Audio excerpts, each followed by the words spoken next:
Clinton Yates, Emily Kaplan, Kevin Blackistone, Kevin Clark. Oh boy, two Kevin, no Kevins today. Out of the darkness into the slightly less dark. A Thursday night win for the Jets. We got one hand, 1 foot, 1 shin. Catch of the year. We got another drop at the goal line. How is this still happening, people? And we got a red flag for the Texans. We'll go around the horn on that. Also, the game of the week, of the year, of the du jour. Ohio State, Penn State. Let's go around the horn. Yeah. Emily Kaplan, we are you wearing Nittany Lion Blue just for the show today? I knew you would be. I knew you would be. Maybe for the Lions, nobody knows. We'll get to that game in a second. The two big third down plays for touchdowns for the Jets. The Garrett Wilson catch. We got one hand, 1 foot, 1 shin. This is beautiful ballet. You tell me if you thought he had enough to make it an official catch. And also if it belongs in the conversation with Odell Beckham. Other side of the ball, the Texans. What a slog. Any sign of concern there? But let's start with the victors. Kevin Clark, around the horn to you. Did the Jets show you what they needed to show you as far as a team trying to solve problems and extend a chance at a season? Not really, Tony. I have very few rules in life, but if your fan base spends an entire half yelling "sell the team" at the owner, I'm not ready to put your night as one of the legendary nights in the franchise. There are still red flags. Now listen, there are a couple of positives here. Hassan Reddick looked really good. Will McDonald had 9 pressures. There's something to build on, but then there's a bunch of red flags everywhere. Sauce Gardner is now allowing a 98 passer rating against. That's up 20 points from last year, which is in turn up 20 points from the year before. So we're looking at a 40-point swing over a 2-year period. That's bad. So some of the guys we thought would come through all season haven't done that. That includes Aaron Rodgers. Yes, he looked better last night, but it's the baseline he was starting with losing to the darn Patriots just a few days ago. So this is still a flawed, incomplete team. Not impressed. Tell us how you really... Other than that, Mr. Clark, how did you like the victory? Kevin Blackistone, Jets perspective first. Did they start to show you things that could make you think they could make this a season? Sure, I see the Jets' glass as half full after last night. Look, you added Devontae Adams. He didn't even look like he had missed a beat last night. Got into the end zone and had 7 catches for 91 yards. Wilson, you just showed him. Rodgers figured out, you know what? These are my 2 guys in this second half. And we're going to come back and win this game, and that's exactly what they did. Had a perfect passer rating for part of that second half of that fourth quarter. They needed an 80-yard drive to salt this thing away, to put it away. They were able to do that. So if I'm a Jets fan, as disappointed and angry as I was at what had happened before now, maybe I look now and I say, okay, let's give this Rodgers-Adams thing a little bit more time to Emily develop. Kaplan, around the horn to you. I think the only thing the Jets showed us last night is that they can be relevant for at least 1 more week. Like, they are the biggest illusion in this league. Aaron Rodgers has started 233 games. That was statistically one of the worst first halves he has ever produced. And then the second half, yeah, as KB said, he can look okay. Like, this is a team that even bamboozled Al Michaels. He's like, I'm talking to Aaron Rodgers, and all of a sudden he's explaining how they can win out. And then I think, oh yeah, maybe they can win out. This is a team that can show us flashes of brilliance, but they are so inconsistent, nobody can trust them. But a win last night against a playoff team last year. Clinton Yates, around the horn to you. Did it show you something? It showed me a little bit, but I think the point Emily makes is one to be added upon. They have to win out. They're 3 games back in the loss column with 8 games to go, and there are other teams that have proven something that are below 500 in those playoff spots. So whatever they do from a football standpoint is one thing, but the ability to actually get back in the tournament is difficult because of what KB referred to, bad losses earlier in the season. So yes, it was nice to see if you're a Jets fan then put something together, but it's hard to say that their ceiling is raised so much because of the way earlier in the season things went. It's a tough path back to the playoffs for the New York Jets right now, regardless of how good their offense looks. But even that you're even putting that word in a sentence surprised me a little bit, Clinton Yates, knowing how you... I mean, no, I don't think it's going to happen, is what I'm saying. It's too far to go. Other side of the field, the Texans. This was stunning to me. Maybe that's just me. I don't know. But they were unexplosive. They were boring. It was a slog. Question, Kevin Clark. Is this team that took a leap last year losing vertical, and can it be righted? Yeah, I was extremely disappointed. I thought there'd be a second-year leap for this entire franchise, and the fact that it's not happening isn't C.J. Stroud's fault. He was pressured more last night than he ever has been in his entire career. He's having a bunch of those games the past few weeks. Titus Howard allowed 6 pressures to Hassan Reddick on his own. There is, on the right side of the offensive line, there's a real problem. The offensive play calling is not adjusted to the fact that they were without their top 2 receivers last night. This has been a failure all around. I've been hugely disappointed. Glenn Yates? Very specifically, though, the issue I have with the Texans is having a lead in the fourth quarter like they did against the Packers and not being able to hold it. This is a team that used to do that with some regularity in terms of who they were identity-wise, and that just didn't happen. Look, Stroud looks okay in terms of him, not completely falling apart, but it feels like the confidence is not there in the same way. But, yeah, it's how it's happened as much as what has happened. And Kevin Blackistone. Look, their defense is not as good, and that showed on that 80-yard drive that they gave up. But they were this close to pulling this game out. Stroud just needs to make that touchdown pass. He didn't. Maybe get a little bit closer, but the field goal goes doink, and then you have this conversation you have today. I think they can right that ship. All right, I still got more from last night. How are we still doing the drop it before you get into the end zone, people? The most shocking thing about this is no one noticed this ball was live. It just rolled out. Malachi Corley, that would have been his first career touchdown. Instead, it's another one on this reel. Who's going to coach up these players? Tell them what happens if they do this. Kevin Clark, you? Bill Belichick, here's the situation, guys. Bill Belichick coached the little things better than anybody in the history of football. The Jets don't ever coach the little things. Belichick used to teach his guys how to score touchdowns. What he means is he would literally say, hey, don't extend the ball when you're close to the goal line. It's too risky. Literally, they would practice situational football, something the Jets never do, clearly. So this is something that is was practiced by Bill. That's a nice little anecdote there. Clinton Yates? Don't stretch out. Yeah, but this has nothing to do with that. This is not a matter of football technique. This is a matter of ego and wanting to run around the end zone when you don't have the ball. It was cool for like 3 weeks ago, 10 years ago. And now guys are bringing it back. It's a complete ego play. It has nothing to do with anybody's game awareness, which is why this is so equally dumb. How are people still doing this is beyond me, Tone. It doesn't even look that cool to begin with, even though I get why guys do it. Emily Kaplan? Yeah, I get to see it from this kid's perspective, right? Like the Jets moved up in the draft to draft him, and then he's known as the Yak King in college, and then he can barely get on the field. The only reason he's active in this game is because Lazard is injured. So he's desperate for something to prove. And I think to Kevin Clark's point, if you have good coaching and stability, like they instill these values of you, that's what the Jets haven't had this year. It's been complete turmoil behind the That may be scenes. true, but I'm with Clinton here. You don't need coaching to tell you. You got to actually get in the. You know what looks cool? Yeah. Kevin Spike the ball. Blackistone, you Gronk said this spike. before we sat down. Gronk spike. You know what Yeah, looks cool? Scoring a touchdown looks cool. Oh, yeah. Exactly. That's Hitting the what ball in looks the end cool. zone. Thank you very One of much. my That's what Homer favorite Jones did. celebrations Spike is it. when you Come on. run and break the tape like you're a sprinter. I like that touchdown celebration. I'd love to see everybody do that. All right, we've been horned. We'll move on. Sunday, biggest game on the Week 9 NFL schedule. Lions at Packers.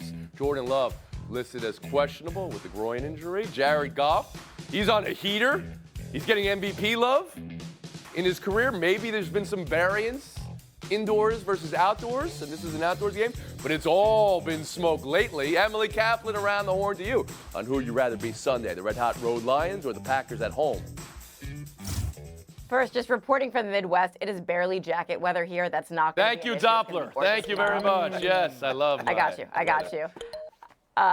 The streak that Jared Goff is on right now is insane. Over the last 4 games, more touchdowns than incompletions. This Lions team is so vexing. Every single team that has played them this year has gotten blown out in the next game because they're hungover. It's insane. But I think the stat that is here is takeaways. Everyone's going to focus, the Green Bay Packers have more takeaways than any other team in the league. But they also give away a ball around a bunch. The Lions, meanwhile, have a plus 11 differential in that category. And so, therefore, I'd rather be the Kevin Lions. Clark, who'd you rather be?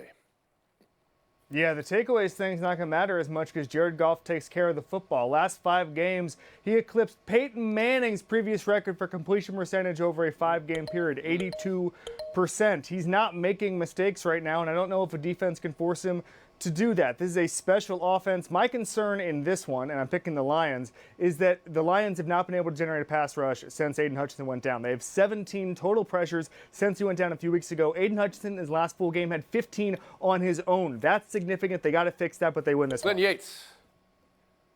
Yeah, and I'd like to add to this notion that Jared Goff somehow is a lesser version of something that we think he should be. This guy is a perfect example of what happens when you are a well-coached quarterback coming into the league who has had the experience as it goes forward. Goff is a tremendous quarterback at this stage of the season. There's no reasons or qualifications for it. I'm taking him over pretty much anybody that's not named Patrick or Lamar in this situation. The Lions are the real deal. For at this point for them, to take a step back against a potentially injured Packers team, I think would almost in some ways be a bad loss.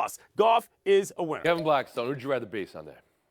Oh, I'd much rather be the Lions, and I'd much rather be a team with him under center on the road because he's actually been better on the road this year than at home. 79% completion rate, 7 touchdowns to 1 pick, 138.2 quarterback rating on the road. This guy is on an incredible roll. 43.3 points per game the last 3 games. Okay, They're not I'm losing. hearing what you guys are putting down. Everybody loves Detroit, loves Goff. Well, let me ask one more follow-up then, Kevin. Clark, you were so high in these Packers coming in. I believe, if I have this right, you have them as a Super Bowl team. Now, we know the injury at the quarterback position throws things off, but what you need to see from them this Sunday? I need to see a healthy Jordan Love. He was removed from a game 6 days ago because they had to change the play calling because he couldn't move with his groin injury. So I just want to see fully functional Jordan Love, which I think we'll see by December, and I'm still sticking with my pick. All right, that's it for that. Take a break right here. Buy or sell next. And want the 5-day forecast from Emily Kaplan when we get back as well. Around the horn.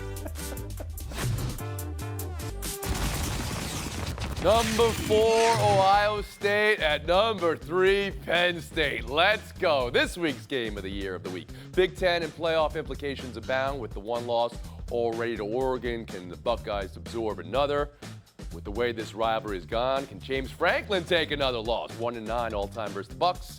QB uncertainty for Penn State. Run and pass protection uncertainty for Ohio State.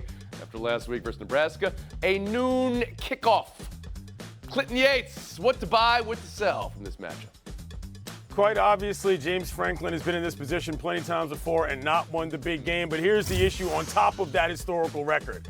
Ohio State needs this more than they do in terms of their ability to get into the playoff. And I like that with them, even though they're on the road. But the main reason why I think they're going to be clutch in this situation is they're one of 3 teams in FBS that has scored on every single possession in the red zone. 27 for 27, 25 touchdowns. The Buckeyes are going to win this football game. FBS. Emily Kaplan, around the horn to you. What you buy, what you sell in this matchup? I'm buying that James Franklin can absorb this loss in the expanded playoff field, but he no longer has excuses. Penn State trustees said that Ohio State used to spend $12 million more a year on things like NIL and facilities, and Penn State has closed the gap. Ohio State's offensive line is super leaky. Abdul Carter's going to have a day, and Penn State keeps finding creative ways for Tyler Warren to get open, so I think that Penn State is going to win unbiasedly. Kevin Blackstone. Penn State is only giving up 93 yards rushing per game. You're going up against an Ohio State team that just last week had a season low in rushing yards, a season low in total yards, a season low in points, because you know they've lost those 2 guys on the offensive line. They are in a world of hurt. I think this time James Franklin's Penn State Nittany Lions pull it out. World of hurt, though. Sounds like you got Penn State big here, KB. Okie doke. And Kevin Clark, how about you? What is this argument that Penn State can have a loss here? We can't treat this like a back-to-back Sixers game. This is a huge game, and I like Penn State here. First of all, I'm hammering the under 46 and a half, and here's why. Ohio State has not had a lot of explosive plays this year. They're not in the top 60 of 10-yard plays, not in the top 40 of 20-yard plays. They have the best receiving core in the country, and Will Howard, who should have the easiest job in America, has just been okay. He's been efficient, but hasn't been able to find those deep shots. So that's something I'm watching. I'm watching the Penn State defensive line. Nobody on that D-line had more than 1 pressure against Wisconsin last week. The Ohio State O-line is banged up. I'm expecting some fireworks there. Wow, fireworks. I love when Clark settles into tout mode, right? Oh, I'm hammering the under. Okay, sure. Buy or sell too. News of the day from the WNBA, Indiana Fever. A secret that was a secret that is not a secret anymore. Stephanie White back home again in Indiana. The best coach in the NBA back to coach the Fever. You can make a case this was the #1 job opening in sports. Who would they choose to coach Caitlin Clark year 2? So buy or sell White, Emily Kaplan. It's an obvious buy. She's going to help them defensively. She can relate to Caitlin Clark because she knows what it's like to be a superstar. And more than that, she went 5-1 coaching against Caitlin Clark last year, including a sweep in the playoffs. Of course, they're going to target her. Gavin Blackstone? Yeah, I'll buy it. I mean, she's a Larry Bird of Indiana, right? Or Larry Bird is the Stephanie White of Indiana, maybe. But the thing I find interesting about this and see how it gets kind of reported is that Caitlin Clark praised Stephanie White during this season at a time when her coach at the time was being criticized. So if this was LeBron James, where would the conversation go about the influence that the star player has on the coaching decisions? But I like it. Kevin Clark.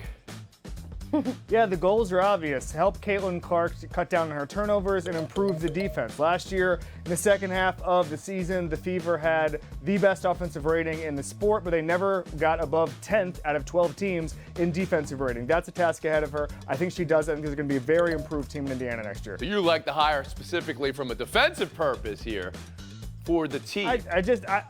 I think they'll be all improved. The last two teams that have two number one back-to-back overall picks on their roster have won a championship. I foresee that in the next couple of years. And Clinton Yates on White and the trajectory for Aaliyah Boston and Caitlin Clark.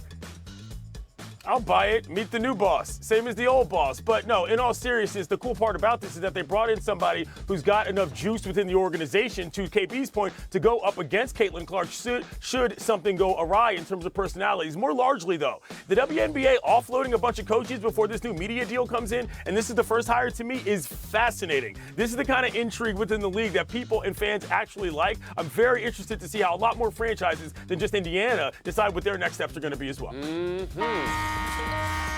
That horn comes in quick there. Clinton Yates, Kevin Blackstone, thank you for your time. Clinton, you have a parade to go cover the last Yeah, part? just quickly, the Dodgers are going to be in a parade today, and the cool part about it is it's Fernando Valenzuela's, the late, great El Toro's birthday, honoring him on this day. Very cool moment for Los Angeles. Shout out to all my friends down at ESPN 710. I think that parade is already over at this point. You better get out there quick, get some confetti.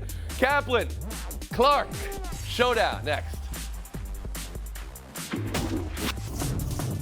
Emily Kaplan, Kevin Clark, good luck in showdown. Milwaukee Bucks wellness check. Another loss dropped them to 1-4. They were witness to a Ja Morant highlight reel all night in their face.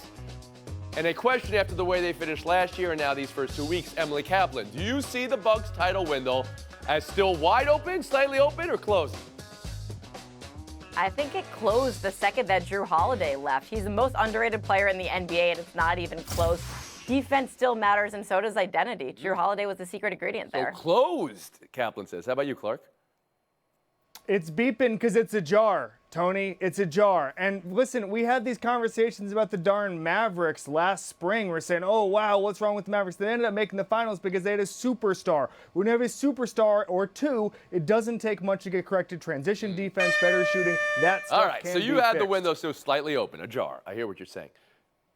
Emily, you gave us the 5-day forecast for the Midwest, and you said the weather's fine. The windows can still be open in November right now. We'll move on. 5-3 Broncos at 5-3 Ravens. Lamar Jackson missed 2 practices this week with knee and back issues. He says just resting his body. He's okay. Odds makers time. What kind of chances are you giving the Broncos to beat the Ravens? Kevin Clark, go first. 49%, which is way higher than I would have said a couple of weeks ago and certainly last offseason. Here's a couple of stats. Number one, the Broncos blitz more than any other team in the NFL. Lamar Jackson normally dices up any team that blitzes, so that's one matchup to watch. Other matchup, the Ravens allow more explosive pass plays than any team in the NFL. Bo Nix needs to take advantage of that. I'm watching that. Emily Kaplan.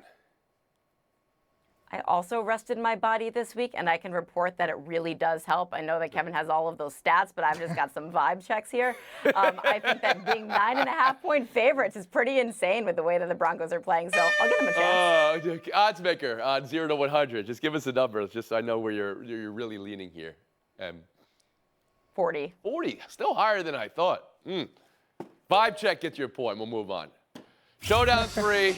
We were all laughing at these all day, so I want to ask you as a topic in the show. Who won Halloween? The nominees were Ron Artest III. That's who was his father. Pascal Siakam was Andre 3000. Macaulay Culkin, Joe Barrow, Belichick and Mermaid, Fisherman, Walker Kessler as Woody, Jay Huff as Kyle Kuzma, Pink Sweater.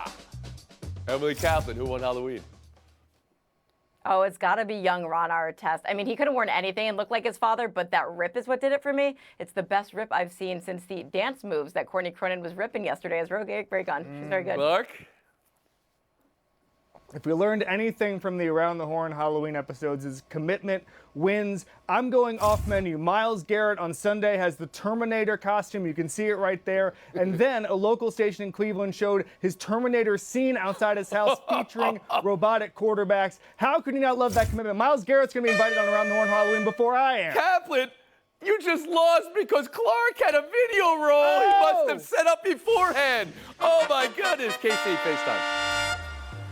Andrew Marchand of The Athletic is reporting Bob Costas is retiring from play-by-play. I want to shout him out. He is one of the best to ever do it. I watched the Open 1993 Notre Dame, Florida State all the time. He's one of the best to ever do it. Happy trails for everything. Thank you for everything, Bob Costas. I worship you. See you Monday.